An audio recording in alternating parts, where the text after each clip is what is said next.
ভোটে আসলে দেখবেন ইমাম সংগঠন, আমি কাউকে ছোট করছি না, জানি না তার সংগঠনের মধ্যে কটা ইমাম আছে, আর সত্যি ইমাম কি তিনি ইসলামিক স্কলার কি তাও সন্দেহ আছে। তিনার নামে বড় প্যাড চাবিয়েছে অমুককে ভোট দেওয়ার জন্য। না এখানেই পুরো ভাইজান আমি আমার প্রশ্ন, আমার একটা জাস্ট আমি শেষ করতে দিন, লেট মি ফিনিশ। তো অমুককে ভোট দেওয়ার জন্য আহ্বান করছে। আমি একটা কথাই বলি,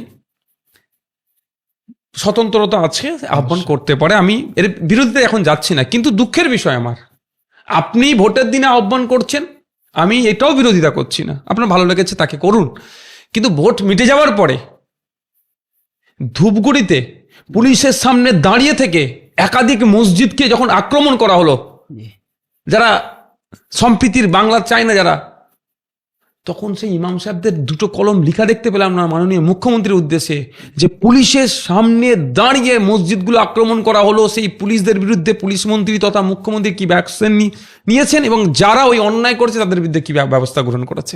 এটা কিন্তু তাদের বলতে শুনলাম না, আমার কিন্তু প্রতিবাদ ওই জায়গায় তাদের কাছে, কারণ ব্যক্তিগত মতামত রাখতেই পারে।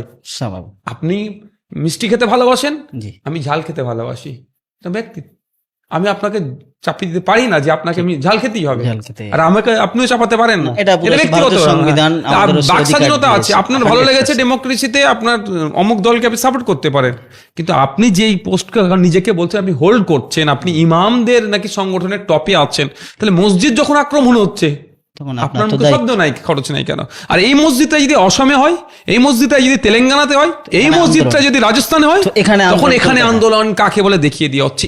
এই যেটা আছে এটাকে আমি ভাঙতে চাই, আর এটাকে ভাঙতে চাই বলেই স্বঘোষিত জি। কিছু সংখ্যালঘু লিডারের চোখে আমি বিষ হয়ে আছি। আমার ব্যক্তি স্বার্থ চরিতার্থের জন্য রাজনীতির ময়দানে আসেনি। ওই 40 বছরের ইতিহাস যদি আপনি বলেন, 40 বছর বললেন, অবশ্যই। সত্যিকারের কথা আমিও ভাবি মাঝে মধ্যে মানে এত মাদ্রাসার আন্দোলন। ছেলেরা রুটি খেয়ে এই কলকাতায় সারাটা দিন কাটিয়ে দিয়েছে তারা, হই হই করে আন্দোলন। আলটিমেটলি 40 লাভটা বছর কি বাদে হয়েছে? কি পেলো?